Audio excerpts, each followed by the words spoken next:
département français a le plaisir et l'honneur, comme d'habitude, d'accueillir Dr Christophe Oberlin, le chirurgien qui est déjà venu au département le mois d'avril, c'est ça, dernier? C'est possible. Le mois d'avril, avec Paulette, voilà, toujours très active et bien toujours avec la délégation pour les aider dans leur travail médical très important à l'hôpital Shiva. Voilà, le département français est très heureux de vous accueillir.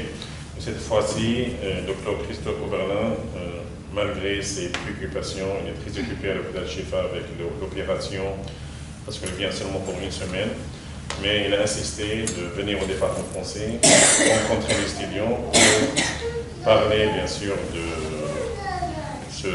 son travail, mais surtout pour présenter ce livre très intéressant, Les chrétiens de Gaza, en dehors de son travail médical et son travail de solidarité, parce que le docteur Christophe Oberlin, et on a découvert ça via les sites, il y a beaucoup d'informations sur Internet, qu'elle fait beaucoup d'activités de solidarité pour la Palestine en France, à travers des réunions, à travers des conférences, dans des mosquées, dans des églises, dans des lieux publics, avec des associations, et ça c'est intéressant pour parler de la cause palestinienne. Il est très sollicité par les médias en France, en Égypte, en Suisse, pour parler de la Palestine et de la bande de Gaza, vu son expérience, voilà.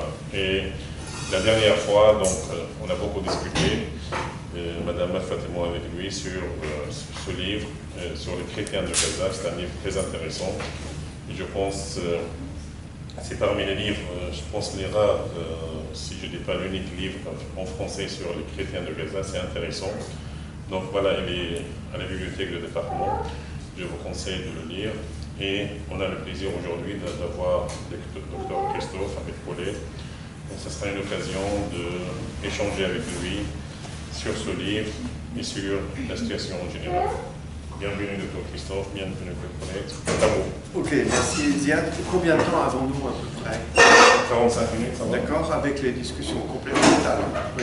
45 à 1 heure. D'accord, ok. Première question, quel est le niveau de... Est-ce que parmi vous, il y avait des étudiants ou des étudiantes qui étaient déjà là la dernière fois que je suis venu? Oui, non. 2, 3, 4, d'accord. On a deuxième et quatrième année aujourd'hui. Deuxième et quatrième année. Première année pour écouter ça. D'accord. Ok, je vais essayer d'être le plus clair possible pour les étudiants de première année. Voilà, avec Paulette qui est là, nous venons ici à Gaza depuis 15 ans, 16 ans maintenant, 3 fois par an. Et donc, on a passé plus de presque une année et demie en permanence à Gaza, en additionnant tous ces jours. Et donc, en dehors de la chirurgie, Paulette est infirmière de bloc opératoire. Moi, je suis chirurgien. Il y a un anesthésiste qui travaille en ce moment avec un autre chirurgien. Et donc, en dehors de ce travail chirurgical, on est appelé très souvent à parler de Gaza, à parler de la bande de Gaza, parce qu'il y a très peu de journalistes occidentaux et pas du tout de journalistes français présents en permanence à Gaza. Et donc, en faisant des conférences, en écrivant des articles, très vite j'ai écrit des livres en prenant à chaque fois un sujet particulier. Là, par exemple, c'est un sujet, c'est l'histoire de Gaza depuis les origines. J'ai fait un livre sur les prisonniers palestiniens, un autre sur la Cour pénale internationale appliquée à la question israélo-palestinienne, et puis encore un autre livre que j'ai fait sur l'un des moments fondateurs du Hamas, qui est l'expulsion au Liban en 1992 à Marjezour de 400 personnes du Liban. Levez la main ceux qui connaissent l'histoire de Marjezour, je vois un. Les autres? Personne? Personne? En 1992, avant les accords d'Oslo, Rabin a attrapé 400 personnes du Hamas et du djihad islamique. Il les a attrapés, il les a jetés au Liban, dans la montagne, à un endroit qui s'appelle Marjezour, la vallée des fleurs, le champ des fleurs. Ah, vous connaissez l'histoire? Oui? Qui connaît l'histoire? 2, 1, 2. Les autres ne connaissent pas. Il y avait Zahar. Voilà. Et donc il y avait 400 personnes et il avait choisi ceux qui étaient des intellectuels, des leaders politiques qui allaient s'opposer aux négociations d'Oslo de façon à pouvoir faire les négociations sans l'opposition. Et les 400 qui sont arrivés au Liban, c'était l'hiver, 11-13 décembre, ça fait exactement 25 ans aujourd'hui. Eh bien, au lieu d'entrer dans le Liban et de devenir des réfugiés, ils ont décidé de rester sur place et de ne pas bouger. Alors 400 personnes dans la montagne avec la neige, les journalistes sont arrivés, on a tendu des micros, qu'est-ce que vous faites, etc. Donc ça a été une médiatisation, aujourd'hui on dirait un buzz, hein, comme sur le téléphone, un scoop, et le monde entier a été au courant qu'il y avait 400 personnes chez eux, mais ça a duré 1 an, ils sont restés 1 an là-haut. Et avec Paulette, quand j'ai commencé à venir à Gaza, il y a plus de 15 ans, on m'a dit ah ben tiens, je te présente Ziad Medouk, il était à Marjezour. Ah bon, c'est quoi Marjezour? J'ai appris ce que c'était. Et puis après, on m'a présenté au doyen de la faculté de médecine, on m'a dit c'est un ancien de Marjezour. Et puis après, quand j'ai vu comme ça de loin Ismaël Yaniye, on m'a dit il était à Marjezour. Et puis Mahmoud Zahar, qui est un ami, il était à Marjezour. Comment il s'appelait? Ahmad. Ahmad Kozwa. Ahmad Abonada. 400 personnes. J'ai la liste complète et tout ça. Voilà. Et il est revenu, il va bien? Voilà. Est-ce que vous pouvez lui donner un coup de téléphone à votre oncle? Non, elle est au travail. Non, mais oui, mais après. Ce soir, ok? Parce que j'ai écrit un livre à partir des témoignages des gens que j'ai pu interroger de Marjezour, et j'ai raconté cette histoire. Et le livre a été imprimé en arabe, et à l'occasion de l'anniversaire de Marjezour, aujourd'hui ça fait 25 ans, 1992, samedi après-midi à 4 heures, il y a une réunion des anciens de Marjezour, et je vais distribuer les livres gratuitement en arabe. Donc si vous pouvez lui téléphoner pour lui dire qu'il vienne, bien entendu. Hein, voilà. Donc là, on change de sujet. Ce sujet des chrétiens de Gaza, c'est un sujet que j'ai souvent proposé à des journalistes. Parce que quand on me disait un sujet sur Gaza, vous qui connaissez Gaza, qu'est-ce qu'on peut faire? Et j'ai toujours pensé que c'était et je pense toujours, que c'est un très bon sujet de télévision, parce qu'il y a des images.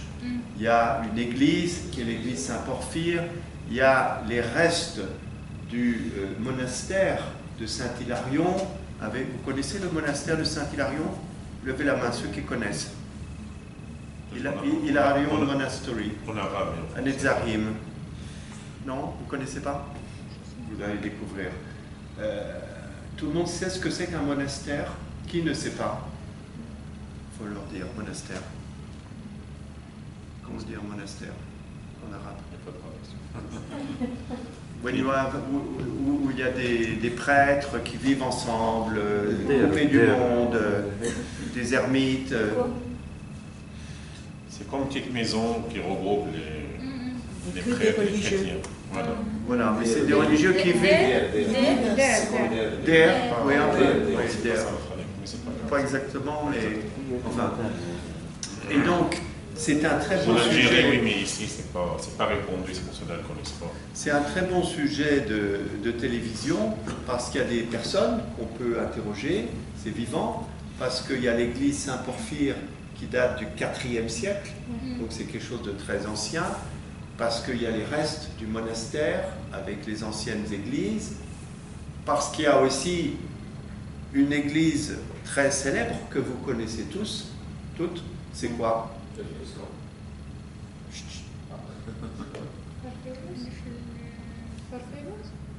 Porphyrius, ok. Mais il y en a une autre que vous connaissez encore plus. Alors, si vous regardez le livre, au début, vous avez des photos, vous voyez. Et quand je montre, quand les gens en France regardent cette photo, ils disent, on dirait que c'est une église du Moyen-Âge, du centre de la France. Et c'est quoi? La mosquée Al-Mari. La mosquée Al-Mari, voilà. Donc, vous voyez qu'il y a beaucoup d'images à montrer. Si on montre ça en France, ils vont dire, ah oui, c'est... voilà, ça pourrait être ça, tu vois.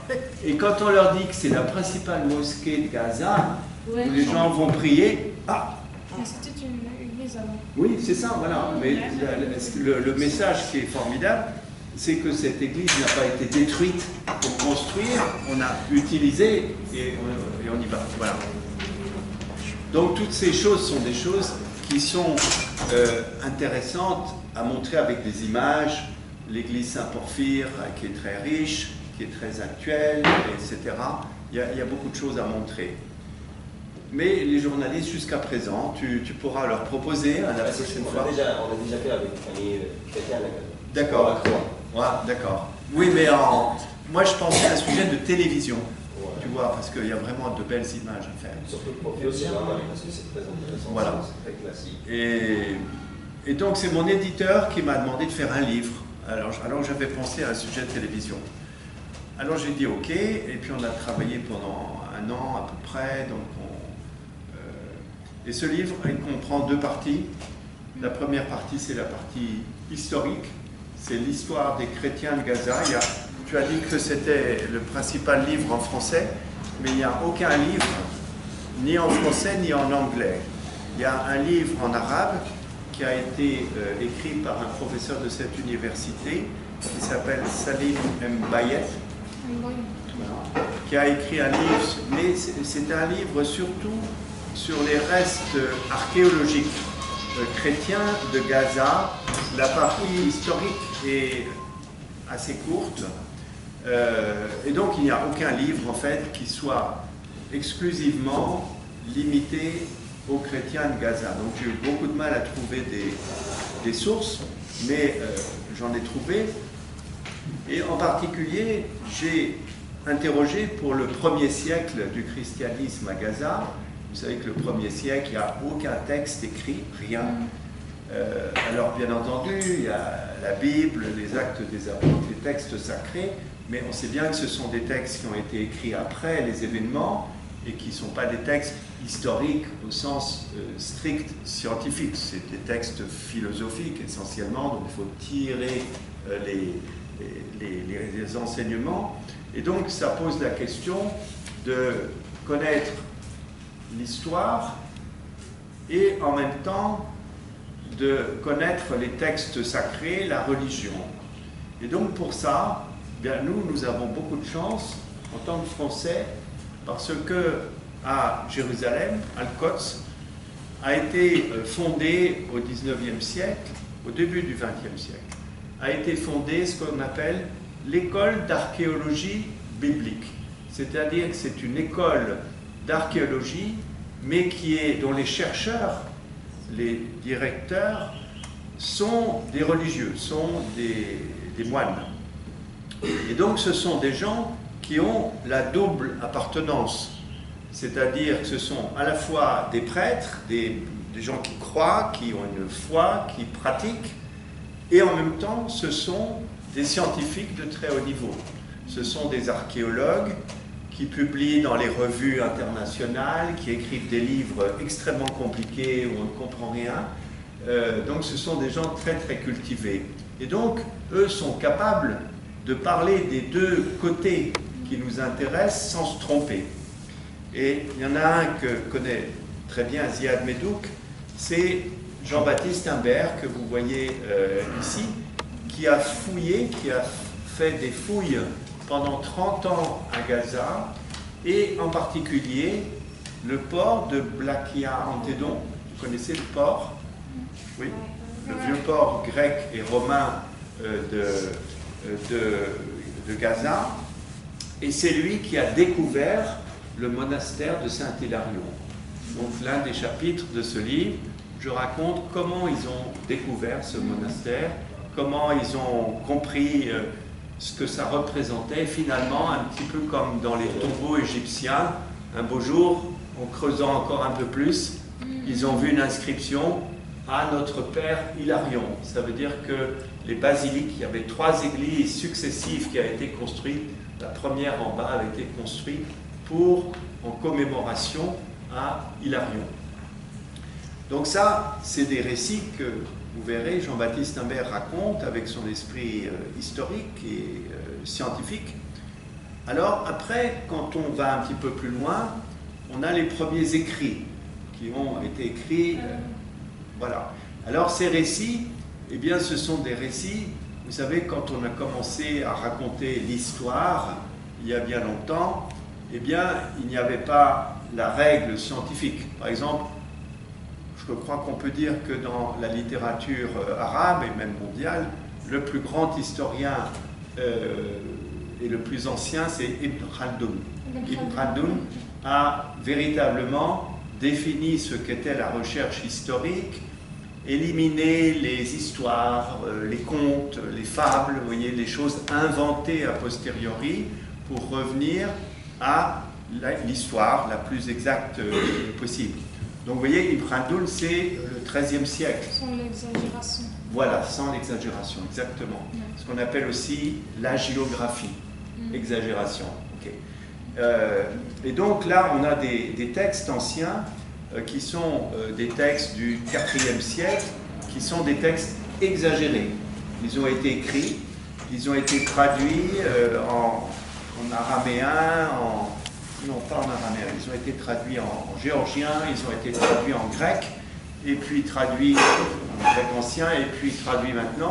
Et donc on a des textes originaux que l'on connaît, mais on sait que c'est exagéré. Et les historiens, bien entendu, arrivent facilement à trouver des exagérations parce qu'il y a des choses qui ne sont pas possibles, tout simplement. Mais ces textes, c'est intéressant de les lire parce qu'ils renseignent sur l'histoire qui est racontée, mais ils renseignent aussi sur la personne qui a écrit, vous voyez. Donc, ce sont des textes qui sont du 4e, 5e siècle et qui donnent quelques idées. Et en particulier, il y a la vie d'Hilarion qui a été écrite par quelqu'un qui l'a connu, qui a vécu avec lui, mais ce n'est pas écrit comme on écrirait aujourd'hui. Et il raconte qu'Hilarion a fait beaucoup de miracles, qu'il est parti sur la mer Méditerranée, qu'il a arrêté une tempête, ensuite qu'il y avait un dragon qui faisait peur à un village et qu'il a tué le dragon. Donc évidemment, aujourd'hui on a un petit peu de difficulté à comprendre ça, mais au moins on a un texte.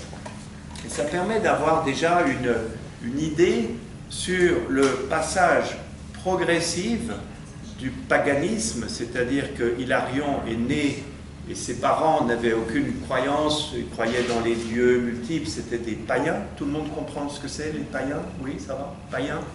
You understand? Païens? Pagan, non-believer, des gens qui croient. Voilà. Donc ça, c'était Hilarion quand il est né.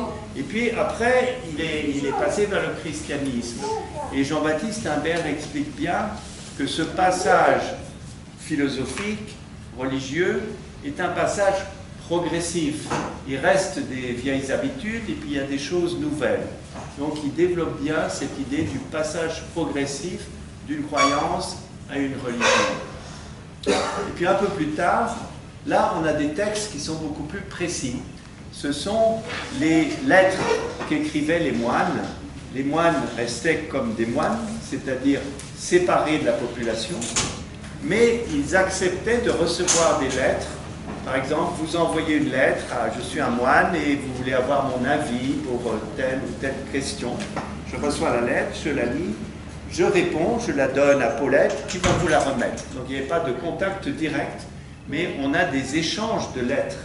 Et en particulier, il y a quelque chose qui est extraordinaire que j'ai lu complètement.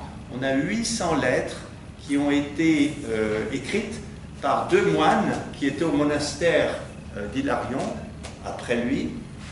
et qui répondait à des questions posées les gens. Alors bien entendu, il y a beaucoup de questions religieuses, mais il y a aussi des questions très pratiques. Par exemple, je suis marié, je voudrais devenir moine, qu'est-ce que je dois faire de ma femme? Tout le monde comprend? Oui. Voilà, bon. Et il répondait voilà, en s'appuyant sur les textes, en essayant de donner des conseils.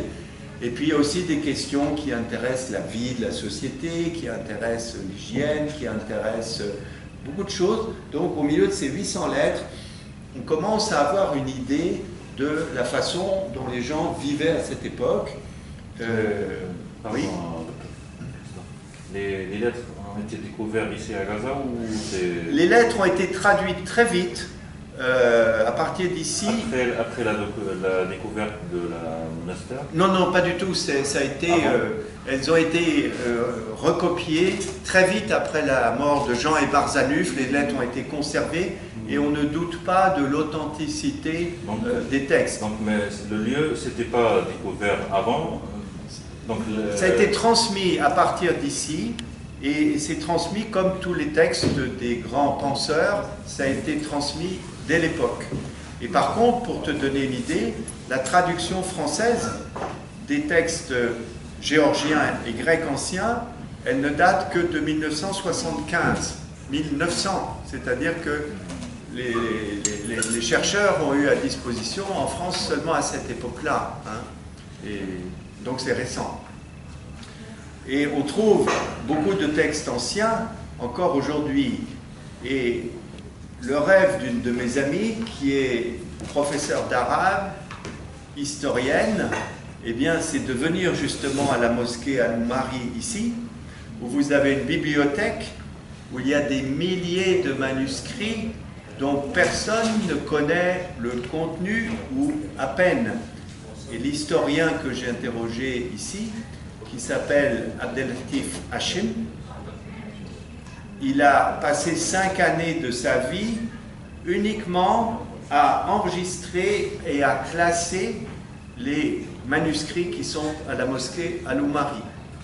Il a découvert par exemple un document du XIVe siècle d'un astronome, un astronome, celui qui étudie les étoiles et les astres, d'un astronome de Gaza qui a dit et écrit des choses complètement nouvelles pour son époque. Et personne ne savait que ça existait. Autrement dit, il y a énormément de recherches à faire là-bas pour ceux qui s'intéressent à l'histoire, car ces documents ne sont pas encore exploités. Et vraiment, ceux qui s'intéressent à l'histoire, je vous engage vivement à essayer de travailler sur des sources qui sont des sources locales et que personne n'a encore étudiées à fond. Alors après, on a plus de choses, et puis il y a l'arrivée de l'islam, et là c'est intéressant à décrire pour les Occidentaux. Vous connaissez sûrement beaucoup mieux que nous cette histoire, mais pour les Occidentaux, l'islam est arrivé avec des armées, on a tué beaucoup de gens, ça a été une horreur, la guerre sainte, etc. Et ceux qui savent que c'est évidemment pas comme ça que ça s'est passé. Et donc, comme ce livre est écrit en français, il est destiné aux Occidentaux, et eh bien, je montre à travers tous les textes et les preuves, etc., que l'islam est arrivé d'une façon relativement pacifique, et que d'ailleurs, les lieux de culte ont été immédiatement répartis pour les chrétiens et pour les musulmans. Et l'exemple le plus typique, eh bien, c'est que l'église Saint-Porphyre, donc au 7e siècle, eh bien, a été réservée pour les chrétiens et elle l'est jusqu'aujourd'hui. C'est la même église. Elle a été un peu modifiée, agrandie, mais le sol, c'est le même. Et donc, il y a une pratique religieuse chrétienne dans l'église Saint-Porphyre qui date du IVe siècle et qui a perduré à travers l'arrivée de l'islam. Il y a aussi un jardin d'enfants dans cette église. Oui. Ouais. Oui. Mon père elle était là-bas D'accord. quand il était Ouais, ouais, ouais. Et donc ça, ce sont des choses que les gens en France, en Occident, ne savent pas. Ouais. Et en particulier, ils ne savent pas que les chrétiens sont restés majoritaires à Gaza jusqu'au XIIIe siècle. C'est-à-dire qu'il y a eu 500 ans où il y a eu chrétiens et musulmans, les chrétiens étant majoritaires, Alors il y a eu des moments où parfois ça ne se passait pas bien, quand le sultan d'Égypte, en particulier Al-Hakim, embêtait les chrétiens, mais il y a eu quand même 500 ans, 5 siècles de, je dirais, même pas de cohabitation, parce que quand on dit cohabitation, c'est-à-dire qu'il y en a un qui habite là et l'autre qui habite là, ça va à peu près, non. 5 siècles de vie ensemble. Voilà. Donc ça, ce sont des choses qui sont des messages historiques importants à passer en Occident, parce que si vous ouvrez Internet, par exemple, en français ou en anglais, et que vous tapez chrétien d'Orient, chrétien, c'est uniquement pour parler d'oppression, de massacre, de harcèlement, de meurtre. Des événements tragiques. D'événements tragiques. Et justement, l'éditeur qui a rédigé la petite introduction a dit c'est ceux dont on ne parle pas qui vont bien, entre guillemets, puisque personne ne va vraiment bien en Palestine, et en particulier à Gaza, mais ils ne vont pas plus mal que les autres. Donc, toute cette histoire est intéressante parce que dans la deuxième partie du livre, eh bien là, je suis allé avec Paulette et quelques autres, des traducteurs, quand c'était nécessaire, eh bien, on est allé interviewer des chrétiens de Gaza. Et ce qui est très intéressant, c'est que ce qu'ils racontent, ce qu'ils disent, c'est leur témoignage d'aujourd'hui, très intéressant, mais on s'aperçoit aussi que ce qu'ils disent est lié à leur histoire. Et donc, quand on a lu et qu'on a commencé à apprendre l'histoire, on s'aperçoit des connexions, ce qui montre bien que ce que nous sommes, c'est que ce sont nos racines. Je montre, les racines sont par haut, elles sont en bas. Ce sont nos racines qui nous ont produits comme ça. Et donc, on retrouve un lien entre certains événements historiques et la façon dont les chrétiens aujourd'hui pensent, vivent, ont une vie sociale, etc. Ce qu'on voit aussi énormément, c'est qu'ils ont la vie sociale de la société de Gaza. Et en particulier, il y a un chapitre que j'ai rédigé à partir d'un livre. Ce livre a été écrit par une chrétienne qui a vécu à Gaza juste avant la Nakba. Et donc elle raconte dans les années 39, 40, 41, comment ça se passait ici. Et ce livre, vous le verrez, elle est abondamment citée, j'ai fait un chapitre spécial. Ce livre est intéressant à plusieurs titres. D'abord parce que c'était comment les chrétiens vivaient ici avant la Nakba. Et d'ailleurs, son père, bien que chrétien, entre guillemets, était le préfet de Gaza. C'est-à-dire qu'il était possible pour un chrétien d'avoir un poste administratif, il était sous-préfet plus exactement. Il était possible pour un chrétien à l'époque, ça ne surprenait personne, d'avoir un chrétien qui a un haut poste dans l'administration. Ça ne posait aucun problème. La deuxième chose, c'est qu'à cette époque, Arlette Khoury était une enfant, elle avait une dizaine d'années à peu près. Et donc, elle décrit aussi le milieu des enfants, la façon dont les enfants vivaient, les fêtes auxquelles ils assistaient, la façon dont, en tant qu'enfants, ils jugeaient les cérémonies, la pratique religieuse, les fêtes, etc. Donc, c'est une vision d'enfant aussi, c'est plus qu'une vision de chrétien avant la Nakba.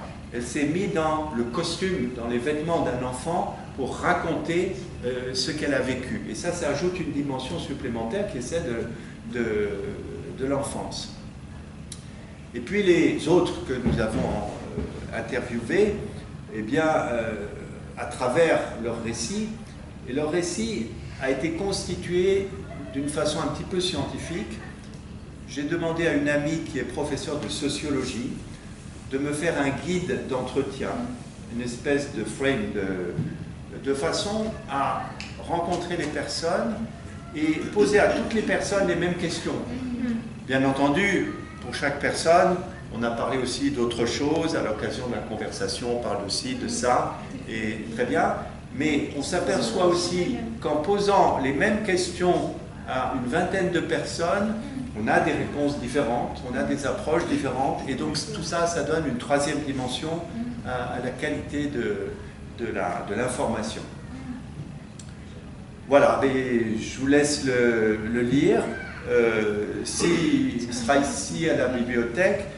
Si vous en voulez d'autres exemplaires, ce que j'aimerais, ceux qui l'ont lu, c'est que vous m'envoyez un petit mail pour me dire ce que vous en pensez, voilà, si ça a votre impression, vous voyez, de façon à avoir un retour. Mon mail, c'est très facile, c'est mon nom, Christophe.Oberlin, Christophe.Oberlin, gmail.com. Ça va? Oui. Ok, c'est pas la peine de... Hein? Voilà. Donc, et si vous voulez que je rapporte d'autres livres, nous allons revenir probablement au mois de mars. Si vous voulez que je rapporte d'autres livres, bien entendu, je serai très content de vous les apporter. Hein. Et il va y avoir très probablement une traduction en arabe et une traduction en anglais, mais ça va mettre une année sans doute. Donc vous avez la possibilité, la qualité de parler français, donc n'hésitez pas à le lire en français et puis à m'envoyer un petit retour. Ok? Et Margie Zour, samedi alors. Hein? Oui, d'accord. D'accord. Hein? Gmail. @gmail.com. Hein? Oui. Ok. Intéressant. Quelles sont vos questions alors? Il faut lire le livre. Faut lire. Ouais. Mais peut-être vous étiez là, je cite dans le livre, j'avais enregistré votre professeur Mirvet El Reyes. Et elle avait donné, en tant que non-chrétienne, je ne crois pas qu'elle soit chrétienne, elle avait donné un tableau qui était très bien décrit de ce qu'elle connaissait des chrétiens. Ses enfants étaient allés dans les écoles chrétiennes. Elle avait vécu dans un village quand elle était jeune où il y avait 40% de chrétiens, si je me souviens bien. Et donc elle racontait ça très très bien. Et donc elle est citée, je l'ai mis au début, avant les interviews, de façon à ne pas avoir bien entendu seulement le point de vue des chrétiens. D'autres ont raconté des histoires, des anecdotes. Je raconte en partie. Il y a un des chrétiens que j'ai interviewé, chirurgien.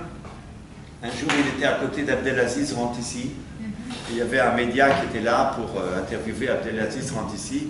Et Abdelaziz Rantissi lui dit je vous présente mon ami chrétien, le docteur Tarazi, qui est là. Bon, j'ai aussi d'autres histoires comme ça, c'est des anecdotes, mais je n'ai pas interrogé que les chrétiens. Il s'appelle le docteur Reza Tarazi? Je pense que c'est... Oui. Ouais. Oui. Je le connais son fils. Alors, vous verrez, sur les 20, il y a une proportion de médecins et de chirurgiens qui est impressionnante. On voit clairement à travers l'histoire des chrétiens que les professions ne sont pas les mêmes. Il y a eu le pacte omarien, il y a la jizya, et donc il y a une certaine de sélection peut-être par l'argent. Ceux qui peuvent payer, ils sont chrétiens. Donc comme ils peuvent payer, ils ont plus d'argent. Comme ils ont plus d'argent, ils font plus d'études. Enfin, il y a toute une interprétation à avoir. Oui. Mes proches sont chrétiens. Dans les fêtes, ils achètent dans les fêtes religieuses islamiques, notre fête. Ils achètent des vêtements et bien sûr, nos visites, c'est très ici dans notre famille. Oui, ça fait partie des témoignages que j'ai eus et qui sont racontés là. Arlette Roury, d'ailleurs, elle a une expression qui est drôle. Donc ça, c'était dans les années 1940. Elle disait, moi à l'école, on allait à l'école, il y avait des cours de religion pour les chrétiens, des cours de religion pour les musulmans. Et la conséquence, c'est qu'au bout d'un an, les chrétiens psalmodiaient le Coran et les musulmans chantaient des chants chrétiens à la maison. Ça arrive. Moi, j'étais dans une école chrétienne. Deux. Alors laquelle alors? Le rosaire et la famille sainte. Oui, c'est ça. Bon, oui, j'en parle.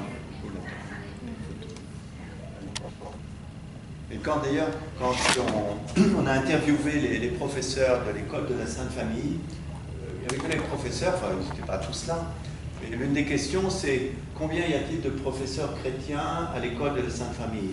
Ils ont été obligés de chercher, réfléchir, ce qui veut dire bien qu'on ne savait pas. Il y a un, c'est un tel, oui.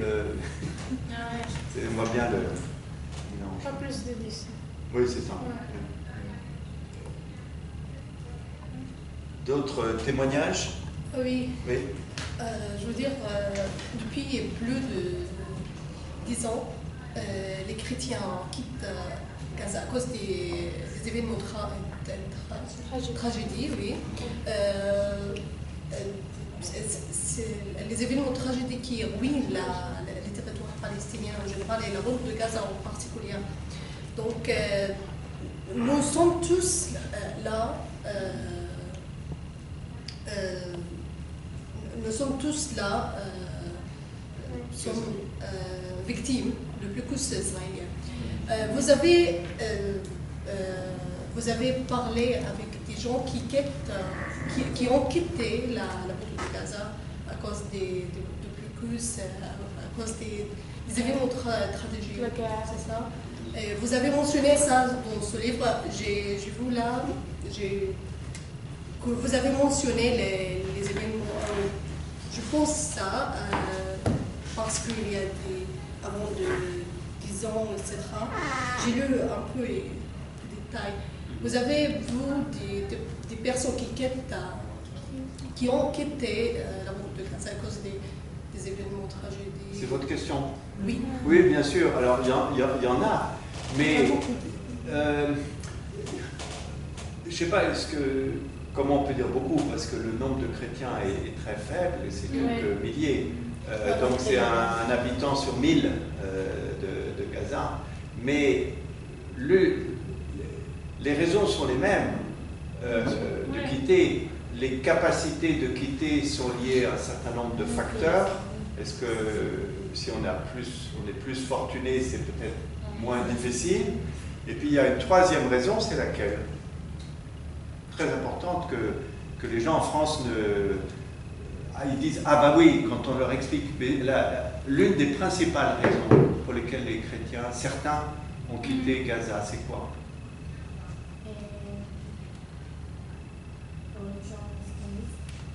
Non, absolument pas.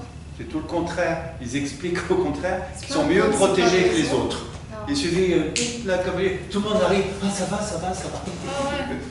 Non, c'est justement, c'est quoi la raison, à votre avis? Je sais pas. Vous pouvez deviner. C'est l'accès au lieu saint. L'accès à Bethléem, etc.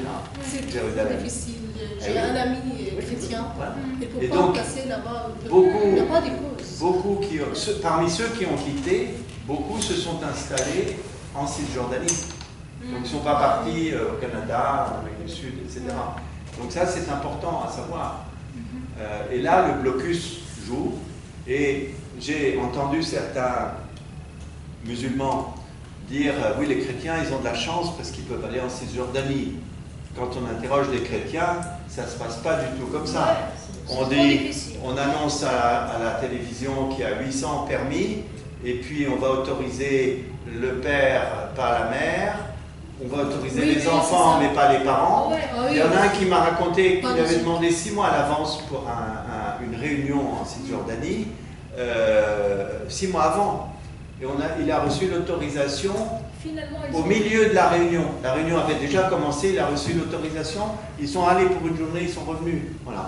Voilà, et tout le reste, l'humiliation, les checkpoints et tout ça. Donc, l'une des raisons de quitter, c'est être proche des lieux saints et aussi se trouver dans une communauté qui est plus importante de façon à pouvoir trouver des conjoints pour se marier.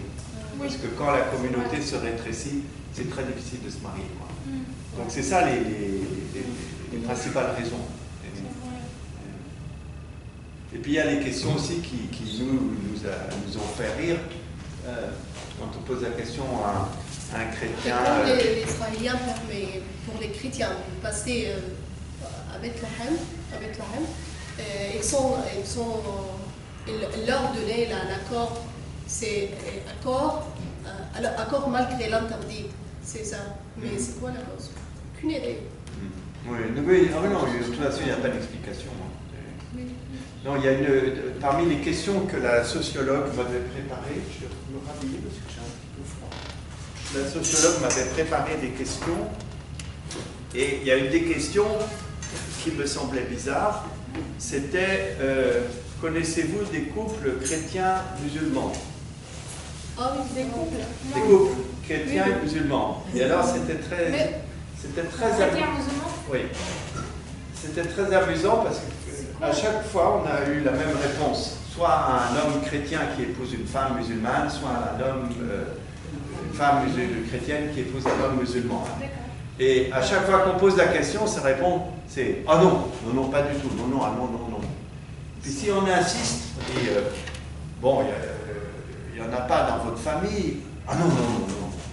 Mais est-ce que vous en connaissez? Alors oui, en Cisjordanie. Ma cousine, ça mariée. Voilà. Elle est chrétienne. Oui. Elle s'est mariée avec un homme. D'accord. Ah, c'est dommage que je ne l'ai pas connu, on serait allé discuter. Mais son père, il était très nerveux. En colère, oui. En colère, il l'a abandonné. Maintenant, il ne parle pas. Alors, c'est une femme qui est chrétienne, Ouais. qui a épousé un musulman. Un musulman. Donc, en principe, elle peut rester chrétienne d'après les Non, règles. elle change. Mais- Elle change. Elle a Elle changé. peut. Non, mais elle aurait pu. Oui, Elle peut. elle peut. Mais les enfants sont musulmans, Ouais. de toute façon. En principe, c'est ça. Mais elle a changé. Elle a changé, d'accord. Et ils vivent où? Ici. C'était un étudiant de Oui. De Non, département. non, c'est pas d'autres avant. Une autre. Une autre cousine, ça fait avant. Attends, on parle toujours de la même alors, les deux là. Le père n'est pas content, ok. Ouais. Les enfants sont mariés, ok. Ils sont mariés ensemble. Ils vivent toujours ensemble à Gaza. Ouais. Ils ont des enfants Ouais. et tout ça. D'accord, ok. Parce qu'il y a plusieurs histoires comme ça.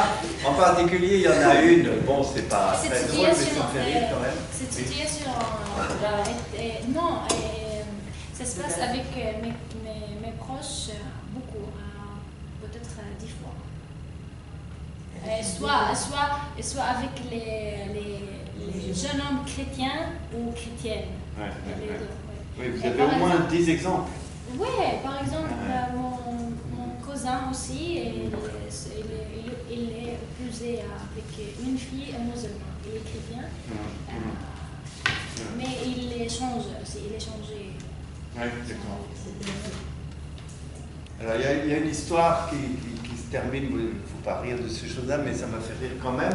Il y a une histoire qu'on raconte, manifestement c'est bien, alors je ne sais plus qui est chrétien, qui est musulman, ceci je sais un peu, et ils se marient et tout ça.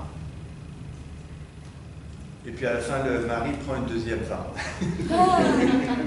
Et même ma Catastrophe.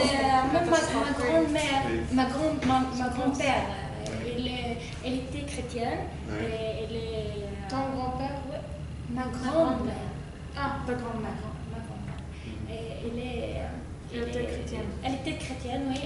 Elle a rencontré mon grand-père. Il s'aimait. Ah ouais. Elle a s'enfui de sa famille.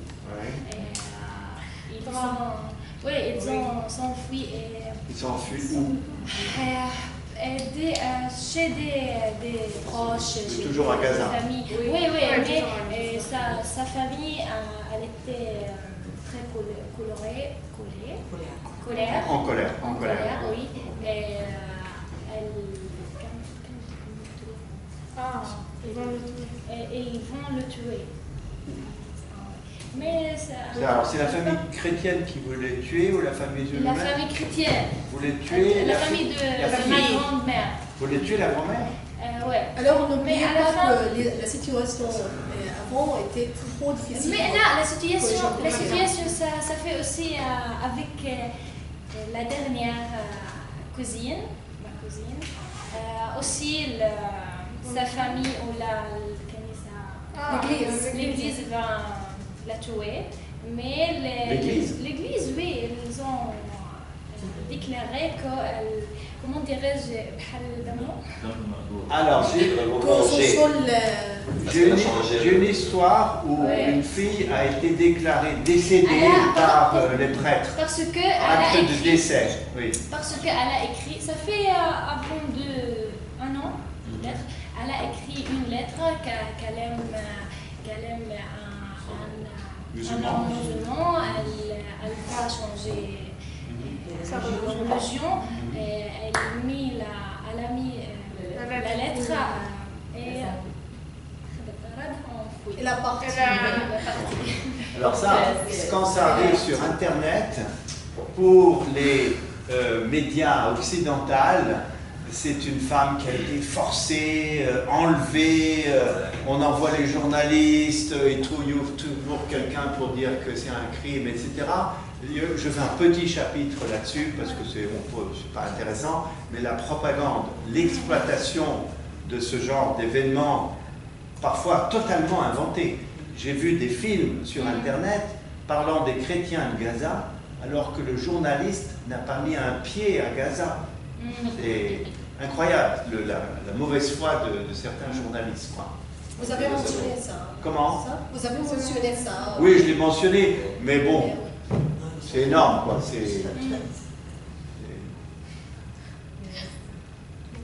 Non, mais c'est intéressant, vous avez là, vous êtes en plein dans le... Comme ça, vous écrivez à l'autre. Oui,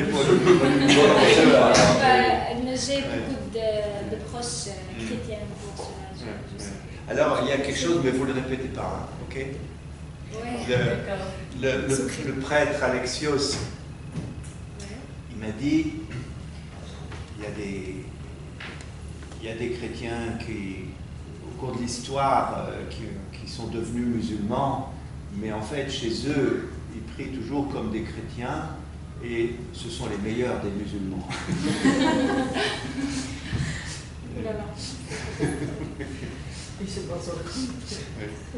Non, et puis, ce que vous verrez dans le livre aussi, c'est que le christianisme au Proche-Orient, il y a une très belle exposition en ce moment sur les chrétiens d'Orient à Paris, à l'Institut du monde arabe. Et donc, il y a toutes les branches du christianisme. Je les mets en simplifié au début. Au tout début, hein. Voilà, après les photos. Après les photos, vous voyez, il y a toutes les branches avec les divisions, l'église d'Orient. C'est à la page... Juste avant la préface. Oui, c'est... Non, c'est juste avant l'introduction, juste après les photos. Introduction. Ah oui, voilà. Voilà. Donc là, c'est un arbre généalogique avec les différentes branches. Alors vous avez les Coptes, vous avez les Melkites, vous avez les Syriaques, vous avez tout ça. Et pourquoi je dis ça? Oui, dans toutes les églises chrétiennes, mais chacune étant dans son groupe, il y a de la jalousie et il y a du prosélytisme. Tout le monde comprend ce que ça veut dire le prosélytisme. Prosélytisme, ça veut dire je suis chrétien, j'aimerais bien que vous deveniez chrétienne. C'est ça le prosélytisme. Et donc il y a du prosélytisme intra-chrétien. Et il y a certains, vous verrez lesquels, je fais tout un chapitre là-dessus, sur les baptistes en particulier, anglicans baptistes ou baptistes tout court, les anglicans rejettent un peu l'idée que les baptistes soient des anglicans, où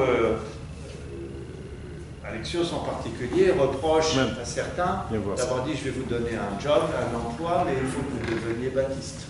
Voilà. Donc il y a des histoires comme ça entre... Vous avez pas resté jusqu'à quand? Jusqu'à quand? On reste jusqu'à dimanche. Je vais présenter, je le répète. Moi, Jésus. Vous savez pas? À quelle heure? À 16h. Mais je ne sais pas encore l'endroit. Mais je pense que ça sera. Il y a des invitations. Je pense que tous les gens dans Jésus doivent avoir une invitation. Il y a 400, je ne sais pas combien sont. Moi, je rappelle. Ouais, parce qu'il m'a raconté, il avait un accident là-bas. Quel accident? Ils étaient en train de jouer. Ouais. Et une fois, ils ont ouvert une porte. Et à cause de la froideur, son genre était cassé. Ou quelque chose comme ça. C'est pas l'os, c'est le... Comment dirais-je? Une plaie. Non. Luxation. C'est juste des liaisons. Les hommes. Les liaisons. Les liaisons Ouais. parmi les muscles, c'est ça? À cause du froid. Ouais. Ah, il a une gelure. Ouais, Fausse gelure, ouais, gelée. ça. Oui, Les d'accord. gelures. Ah oui, oui, oui. C'est pour cela. Oui, oui, il n'y a pas. Oui. Ouais. C'est vrai. Oui. Comment il s'appelle alors? Ahmed. Imad what? Abou Nada. Abou Nada. Abou Nada. De la famille. D'accord. Ok. Elle s'appelle Sarah Abou Nada. Ça va. La famille, c'est Abou Nada. D'accord. Et je m'appelle Inès. Il faut le dire, de venir me voir pour me dire bonjour. C'est là le temps. Ok, quoi d'autre? Bien. Vous allez faire quelques activités de Moi, je travaille toujours en France comme chirurgien. Je passe un quart de mon temps à l'étranger. Donc, je vais dans d'autres pays, pas seulement à Gaza. Malheureusement, vous allez partir ce dimanche. Donc, vous savez pas que chaque année, au Gaza, on fait une cérémonie dans l'église orthodoxe. Ouais. C'est chaque année dans la fin de l'année. Donc, C'est les fêtes. Ah oui, Les fêtes. il y a une C'est toujours les fêtes. une c'était quoi? Quel regrette que vous n'allez pas rester pour le Noël à Gaza? Ah, oui, oui, oui. Il y a une équipe musique qui vient.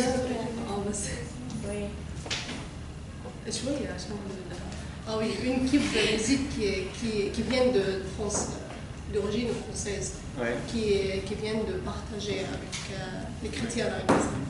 D'accord. Oui. C'est très intéressant. Ils arrivent à entrer, oui. C'est toujours difficile, oui. Qu'est-ce que vous faites dans l'hôpital? Alors, à l'hôpital, moi, je suis spécialisé dans la chirurgie de la main, les paralysies, les nerfs, donc les séquelles après les accidents, les séquelles, les enfants qui ont aussi des paralysies de naissance Ouais. obstétricales, les malformations, les choses comme ça. Donc, c'est la partie orthopédique, mais je ne fais pas les prothèses, les grosses fractures, c'est la partie fine. Ce matin, on avait un enfant qui avait seulement 4 doigts, donc on a pris ce doigt-là pour le tourner, pour faire un pouce en face, par exemple.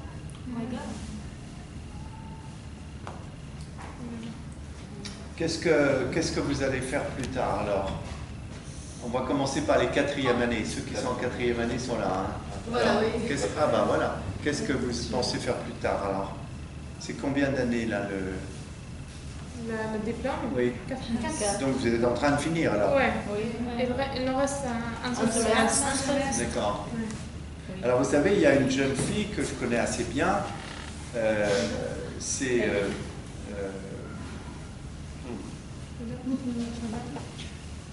l'année dernière, Bara. Oui. Bara. Vous la connaissez alors? Oui, oui. Elle est en France. Ziad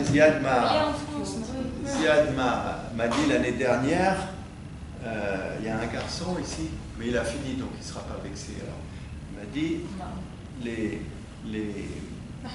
tous les ans, le consulat de France fait une bourse pour le meilleur qui réussit la licence, pour aller faire un master en France. Et les meilleurs, c'est toujours des filles. Et les familles n'acceptent pas qu'une femme parte en France pour pas tout. Voilà. Et il me dit l'année dernière, c'est la première année que j'ai une famille qui accepte que la fille parte.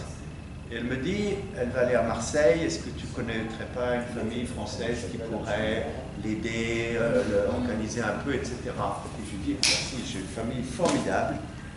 C'est une famille, des amis très proches de la famille. Elle est anglaise, lui est français. Ils ont 70 ans, un peu plus. Et ils ont passé toute leur vie comme traducteurs aux Nations Unies. Donc ils connaissent parfaitement la langue, etc. Et c'est un couple sans enfants. Et donc ils ont eu Bara qui a débarqué. Et je dois dire que Bara était aussi heureuse que eux avec elle. Parce qu'elle parlait beaucoup à chaque fois qu'il y avait une discussion avec un mot, on allait chercher le dictionnaire et puis on avait une explication générale sur le mot, enfin c'est ça. Et donc Bara, je la connais bien, bien. Moi je suis à Paris, mais mes amis sont à Marseille, ils me tiennent au courant tout le temps, etc. Voilà. Donc par exemple, je ne vais pas vous demander des choses... Vos familles, par exemple, accepteraient que vous partiez pour une année, 2 années étudier à l'étranger? Non, oui. Non, c'est un peu difficile. Oui, difficile? bien sûr que oui. Non? Oui. C'est difficile de partir seul. Bien sûr. Ma soeur, elle est canadienne. Canadienne? Ah oui.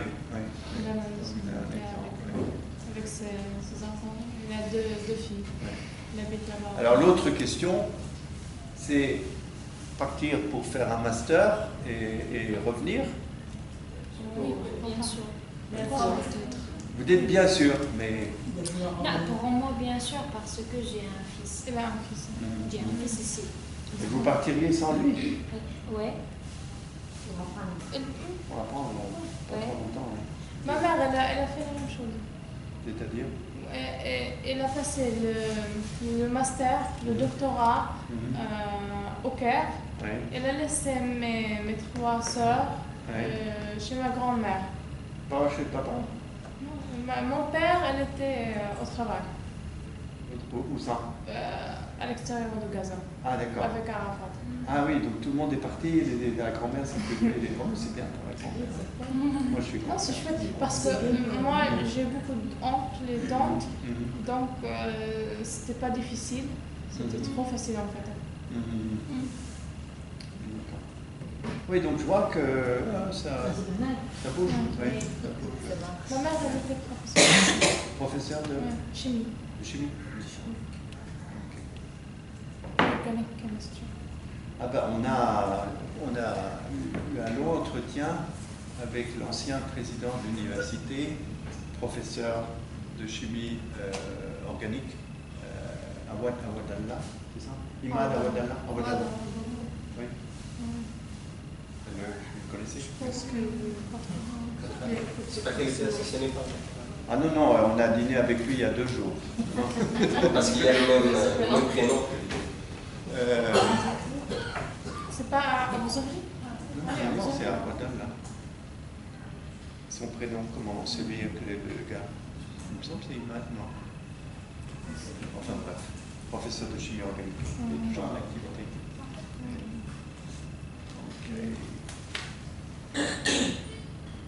Parce que ceux qui sont partis, jusqu'à présent, il n'y en a pas un qui est revenu parmi vos étudiants, tous les garçons. Je sais pas. Moi, j'ai... Samir Hassan, ça fait des années qu'il est en France. Vous connaissez Samir Hassan? Samir Hassan. Amir Hassan. Il est toujours en France. C'est un monsieur très excellent. Oui, il est très bon. On a fait en France des conférences ensemble, tous les deux, pour parler de la Palestine, etc. On a fait plusieurs. C'est Ahmed l'Oustaz et Mahmoud Banna. Ils sont en France. Ils font le master. Qui ça alors? Il passe le master. L'Oustaz. L'Oustaz Mahmoud Banna. Celui-ci, Et, Ils sont et ils sont inscrits au master. Oui. À Paris? Ou dans quelle ville? Non, je sais pas. D'accord. Et eux, vous pensez que quand ils auront le master, ils vont revenir? Je sais pas. C'est pas aussi. C'est pas... Ça, c'est leur choix. Moi, j'ai des possibilités de voyager au Canada, chez ma soeur, ou en Belgique, parce que maintenant, là-bas aussi. Qu'est-ce qu'elle fait, votre soeur? Ma soeur, elle est avocate. Elle est au Canada francophone ou anglophone? Non, Calgary. À Calgary, depuis 8 ans. Anglophone? Voilà. Mais elle a écrit il y a quelques niveaux en français. Et sa fille, elle parle italien, elle parle français, elle parle arabe. 4 ans. Moi, j'ai beaucoup d'exemples comme ça. J'ai fait pendant des années un enseignement de chirurgie en Algérie, donc pour les Algériens, où j'allais en Algérie sur place, en français. Et parmi les étudiants, il y avait des étudiants, j'allais par session tous les 2 mois, 2 jours. Et parmi les étudiants, il y avait un étudiant palestinien de Gaza. Il était né à Gaza et son père était russe. Ou sa mère. Non, sa mère. La mère était russe. Toujours la mère. La mère. Oui, toujours la mère. Oui, la mère était russe et voilà. Donc il est né et il parlait donc nativement arabe et russe. Il a appris l'anglais, comme tout le monde. Et puis il a voulu faire ses études de médecine en France. Donc il a appris le français au centre culturel ici à Gaza. Il a voulu s'inscrire en France. Il n'y a pas de pays plus bloqué pour la médecine que la France. Les étrangers sont quasiment interdits. Il n'y a pas. C'est impossible. Donc il n'a pas pu faire sa médecine en France. Donc il est allé faire sa médecine en Italie. Donc il a passé toutes les années de médecine en Italie. Il a fait la spécialité chirurgicale en Italie. Il a fait la spécialité d'orthopédie en Italie. Donc vous voyez le niveau d'italien. Et puis il a appris que je faisais un enseignement par session régulière à Alger en français. Et donc, comme il savait parler français, il est venu suivre les cours en français à Alger régulièrement à partir de l'Italie. Mais il est toujours en Italie. C'est chouette. Il y avait 3 médecins de Gaza qui sont en France. Ils ont eu leur master, maintenant ils ont la nationalité, mais ça depuis longtemps. Ouais. Il y avait des bourses. Oui. Il y avait Skate, Sami Skate. Skate. C'est la famille de Sobieski. Sobieski. Moi aussi, je connais quelqu'un de Rafa qui a fait ses études supérieures. Il y a un cancérologue aussi qui a été formé en France. Il est revenu ici. Au bout de 5 ans, il n'avait toujours pas les produits, la radiothérapie, le truc. Il vient de retourner en France et il travaille en France. Mais il y avait les dentistes qui étaient en Tunisie. Ouais. Il est parti en France faire des études. C'est Jaïd. Bon, un jour, ça va aller. Vous êtes jeune, vous verrez ça un jour. Ça va aller. En tout cas, merci beaucoup pour cette rencontre très intéressante. Eh bien, je vous en prie. C'était un plaisir d'échanger avec vous. Paulette, il n'y a pas de mot pour Paulette, non? Donne-moi les livres, ça c'est pour Madame Lafette. L'autre, c'est à la bibliothèque. Mais envoyez-moi un petit mail et puis si vous voulez, je vous en apporterai la prochaine fois.